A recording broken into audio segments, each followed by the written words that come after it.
दोस्तों, Stephen Hawkins जो कि एक ग्रेट साइंटिस्ट थे, उन्होंने कहा था कि दुनिया के विनाश के 5 कारणों में क्लाइमेट चेंज भी एक बहुत बड़ा रोल प्ले करेगा। क्लाइमेट चेंज एक ऐसा टॉपिक है जो सबको बोरिंग करने वाला लगता है, but I am still alerting to you that you and me suffer in the future because of this mistake. आज इस वीडियो को पूरा देखना, जिससे आपको पता चलेगा कि पृथ्वी पर प्राकृतिक बदलाव का कितना असर पड़ रहा है और पड़ेगा। नमस्कार, कंक्लूजन लेने के इस नए वीडियो में आप सभी का स्वागत है। क्लाइमेट चेंज जो सुनने में काफ़ी अच्छा लिसनिंग वर्ड लगता है, पर है बड़ा खतरनाक। अगर आज हमने इग्नोर किया तो पृथ्वी में भविष्य का नज़ारा कुछ और होगा। शायद पृथ्वी पर कोई मनुष्य ही ना हो जो इस नज़ारे को, भविष्य को देख पाए, क्योंकि क्लाइमेट चेंज इतना भयावह है जिससे कि पृथ्वी का विनाश भी हो सकता है।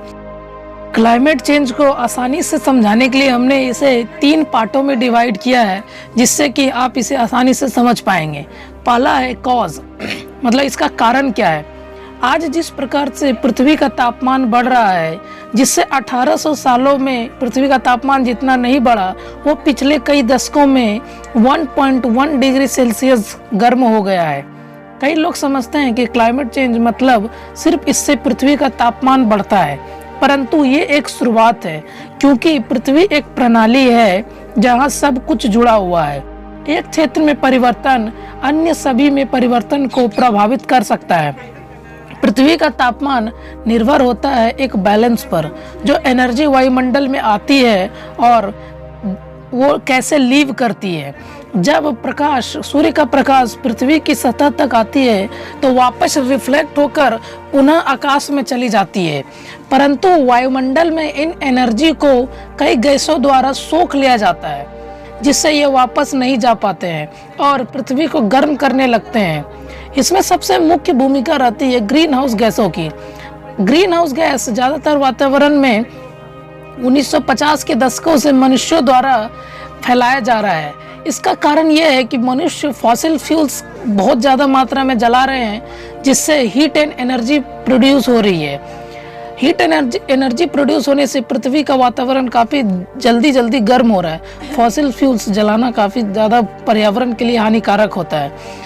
दूसरा कि मनुष्य जंगलों को काफ़ी मात्रा में काट रहे हैं। जंगलों को काटने से जो कार्बन डाइऑक्साइड ट्रीज, पेड़ सोखते हैं, वो काफ़ी कम हो गया, जिससे कि CO2 कार्बन डाइऑक्साइड वायुमंडल में काफ़ी तेज़ी से फैल रहा है।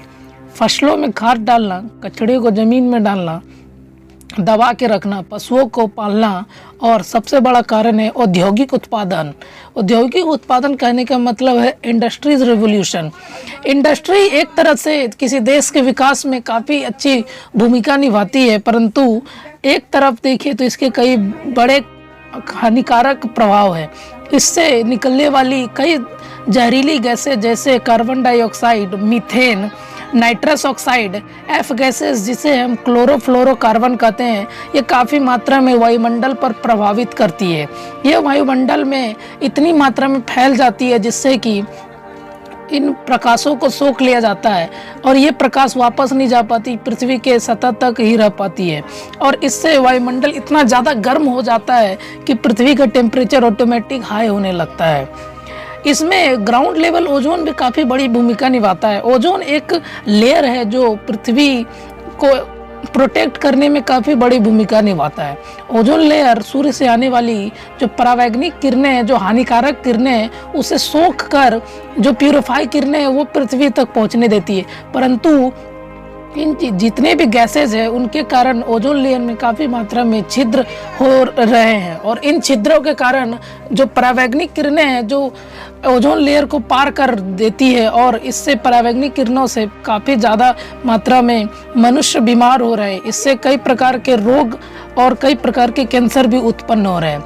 वाटर वेपर भी काफ़ी बड़ी भूमिका निभाता है क्लाइमेट चेंज में। वाटर वेपर, किसी नदी, अगर वाटर वेपर, पृथ्वी का सतह गर्म है तो किसी भी जल तालाब का पानी अधिक मात्रा में और जल्दी वाष्प बनकर क्लाइमेट, जो बारिश का जो सिस्टम है, जो रेनफॉल का जो एक स्ट्रक्चर है, वो काफ़ी जल्दी ऑब्जर्व होता है। वाटर वेपर से ये होता है कि पृथ्वी का जो पानी होता है वो जल्दी जल्दी वाष्प बनकर बादल का रूप लेता है और कई तरह के वर्षा होती है, जैसे कि अम्ल वर्षा होती है, जिससे कि मनुष्य को काफ़ी ज़्यादा नुकसान होता है। एरोसोल्स एक ऐसा धूलकण है जो पृथ्वी के वायुमंडल में जाकर काफ़ी ज़्यादा हानि करता है। ये एरोसोल्स कारखानों, फैक्ट्रीज द्वारा प्रोड्यूस की जाती है, ये उन्हीं से निकलती है और जो वायुमंडल में मिलकर काफ़ी ज़्यादा हानि पहुंचाती है। इससे भी पृथ्वी का जो वातावरण होता है वो काफ़ी ज़्यादा गर्म होता है। वोल्केनिक एक्टिविटी, जब किसी देश में वोल्केनो इरप्शन होता है, वोल्केनो फटता है, तो उससे काफ़ी ज़्यादा मात्रा में इतनी जहरीली गैस वायुमंडल में मिल जाती है कि वायुमंडल में जितनी प्रकार की गैसें उन सबको से ज़्यादा गर्म होती है। वोल्केनिक इरप्शन इतना खतरनाक है कि इससे कई किलोमीटर तक इतनी जहरीली गैसें उत्पन्न होती है कि लोगों का सांस लेना भी काफ़ी मुश्किल हो जाता है और ये वायुमंडल को गर्म करने में एक बहुत बड़ी भूमिका निभाती है। क्योंकि इफेक्ट, प्रभाव, अगर वैज्ञानिकों की माने तो अगर इसी प्रकार पृथ्वी का तापमान गर्म होता रहा तो अगले दशक तक पृथ्वी का तापमान 2.5 डिग्री से 10 डिग्री फ़ारेनहाइट तक बढ़ सकता है। इसका इफ़ेक्ट सीधे हमारे हेल्थ, एनवायरनमेंट एंड इकोनॉमी पर होगा। फॉर एग्जांपल, हेल्थ रिस्क, सूर्य से आने वाली परावैंगनिक किरण जब ओजोन लेयर को पार करती है तो ओजोन लेयर एक छन्नी की तरह काम करता है, जो कि परावैंगनिक किरण जैसी हानिकारक किरणों को छानकर जो प्यूरिफाई किरणें होती है वो पृथ्वी तक पहुंचाती है।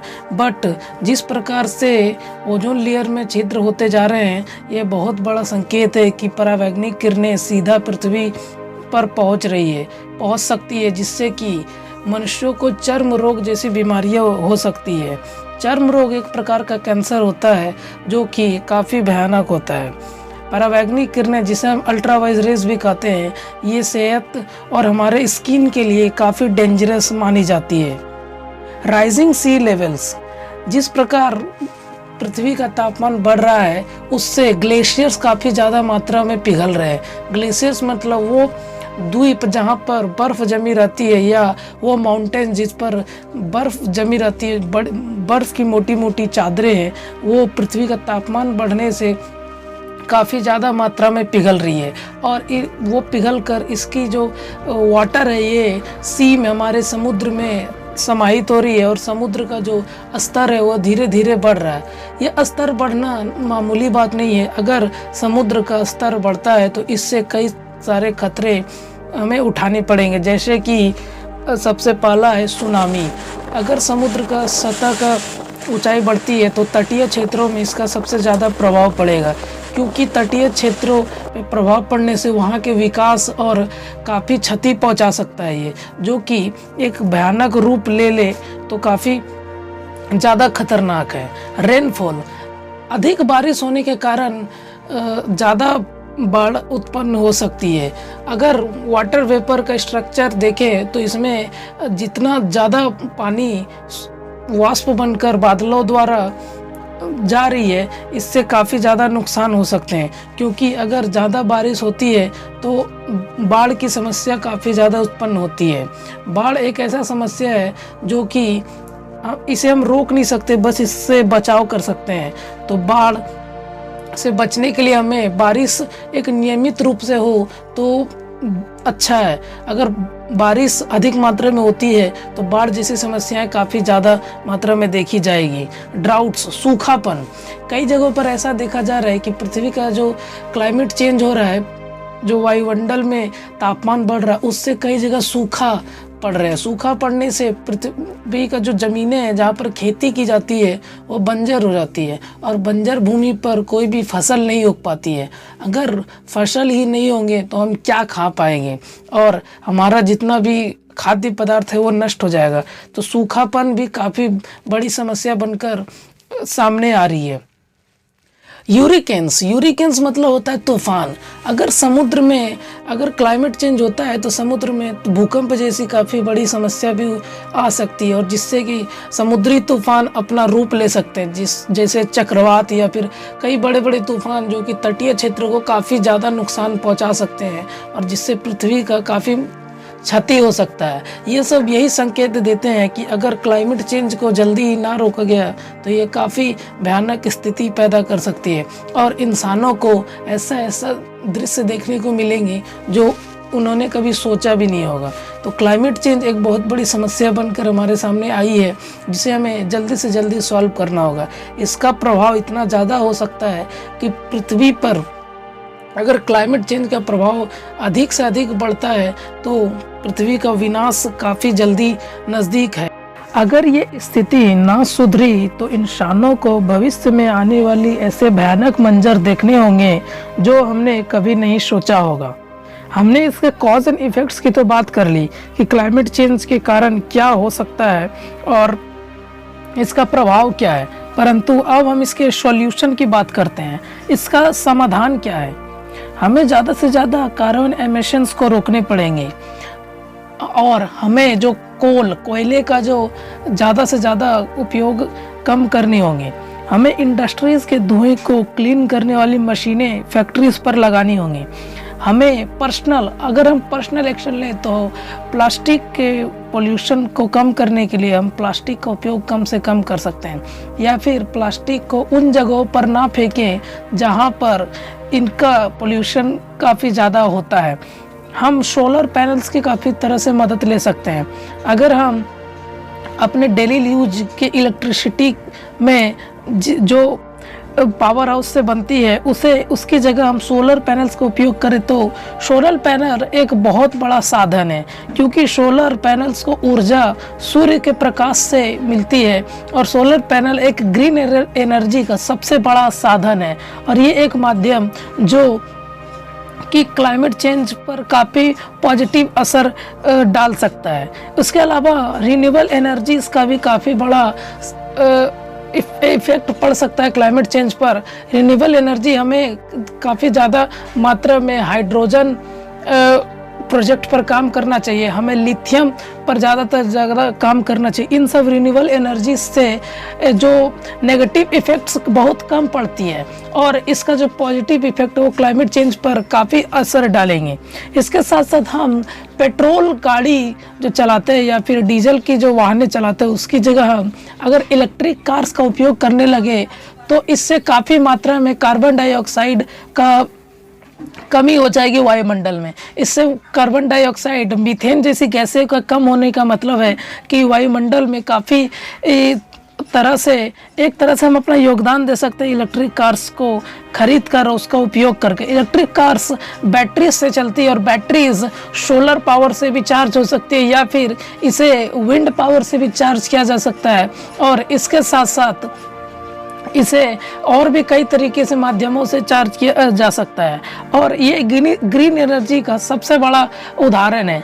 और इसके साथ साथ और भी बहुत सारी चीज़ें, जैसे कि अगर एक कंट्री अपने जीडीपी का, इकोनॉमी का कुछ हिस्सा क्लाइमेट चेंज को रोकने में कंट्रीब्यूट करे तो काफ़ी बेहतर होगा, क्योंकि अगर देश में काफ़ी पोल्यूशन भी होता है तो उसको सुधार के लिए हमें अपनी इकोनॉमी का कुछ हिस्सा उस पर खर्च करनी पड़ेगी और देशों को आपस में मिलकर इन फैक्ट्रीज पर रोक लगाना चाहिए कि अगर आप पोल्यूशन कर रहे हैं तो इसके समाधान करने के चीज़ों को भी बनाइए और इस पोल्यूशन को कम से कम, हम इसे ख़त्म तो नहीं कर सकते बट कम से कम हम अपनी तरफ से कोशिश कर सकते हैं कि इन पोल्यूशंस को कम करें, जिससे कि क्लाइमेट चेंज पर काफ़ी पॉजिटिव असर पड़े और पृथ्वी का जो विनाश कुछ सालों में हो सकता है उसे थोड़ी सी और बढ़ाकर हम इसे बहुत ज़्यादा रोक सकते हैं और इन सब कारणों से ही क्लाइमेट चेंज पर काफ़ी पॉजिटिव असर पड़ेगा।